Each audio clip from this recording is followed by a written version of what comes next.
Namaste and welcome to the Hinduscovery channel. I'm Neetal Parekh and we are still discussing the Hindu wedding rites and ritual.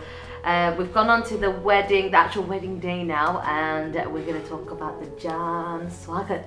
Yes. So tell me all about the Jan Swagat, exactly from top to bottom. So Jan Swagat, also known as Var Agman as well, so the welcoming of the Var, of the groom. There's quite a few things involved here, so I'm guaranteed to miss something. So listen carefully. So hopefully Barish Bhai will have my back as well.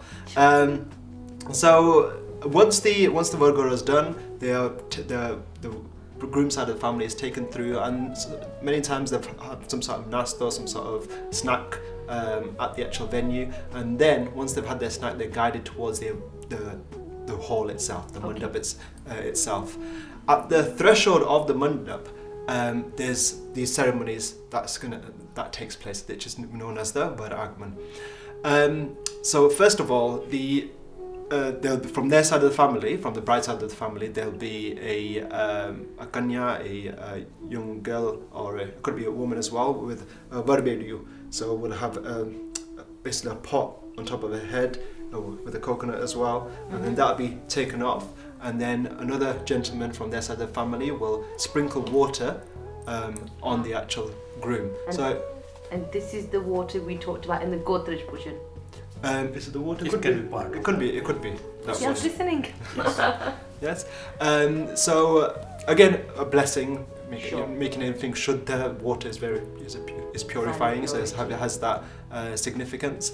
Thereafter, they'd go away, and then the mother-in-law would come forward and perform various things.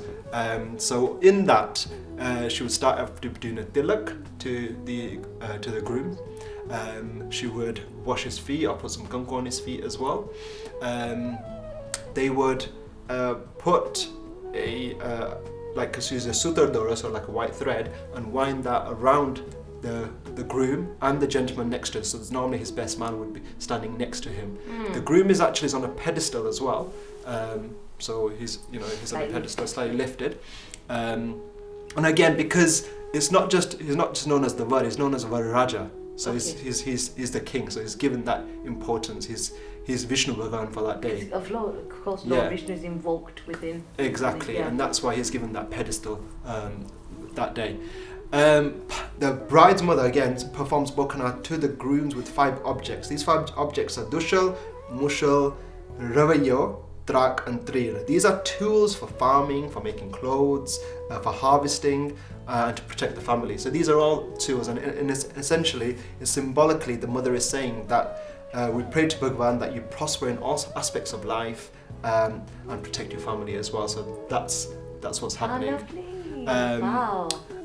And then, so the way this will actually happen, so these will be all together, these tools, in a cloth, and he should wave them around the actual groom. Mud balls of mud, it's called indi bindi. They again would be waved around the actual groom to ward off any negative energy, and then put aside as well.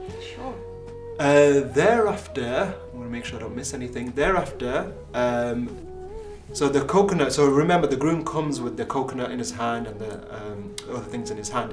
The bride's mother would take that and put it into her sari, and then the groom would step off the stool. Now before he does that, there's a samput, there's like 2 clay pots which I just put together with some rice inside. And again, that is waved. Before that would be waved around the actual groom, put on the floor, and then the groom would then have to stamp on the actual samput. Okay, so the clay pots, and again, that's for him to show his strength, his determination to get married. So he'll have to crush that into pieces, make sure that again symbolizes that he'll overcome any obstacle that comes in his way, and he wants to do this. He wants to get married to their daughter. So as soon as that's done, as soon as he's off there. They start, the bride, so bride's mother would grab his son-in-law to be and go down the aisle towards the mandap, Wow. Yeah. So I had no idea so much was included in the actual Jan Swagat itself. And of course, there's the ceremony of catching the nose or picking the nose. Oh yeah, of course, yeah. I told you I was guaranteed to miss something out. Yeah, I mean that's the best part. I think all mother-in-laws are looking forward to that moment where they can just grab the nose. So again, what's the sentiment behind that little? Just a small custom.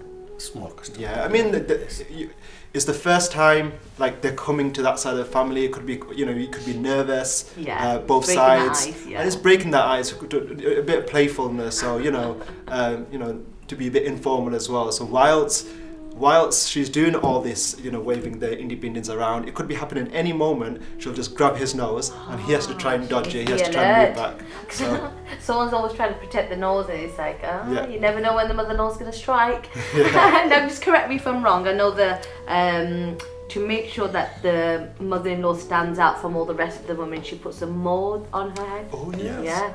Yes. Somebody's been doing their homework.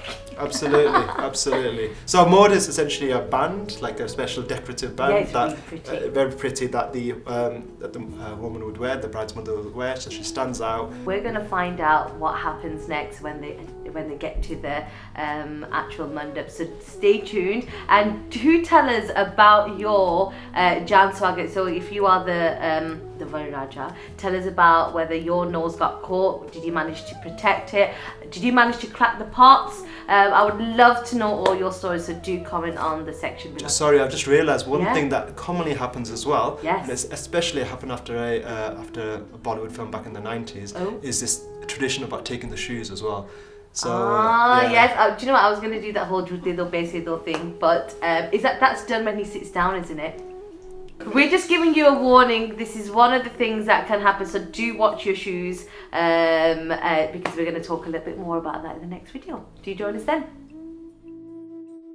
Hi guys, I'm Nital Parak. If you like the video that you've just watched, do subscribe, share and like and comment on the section below.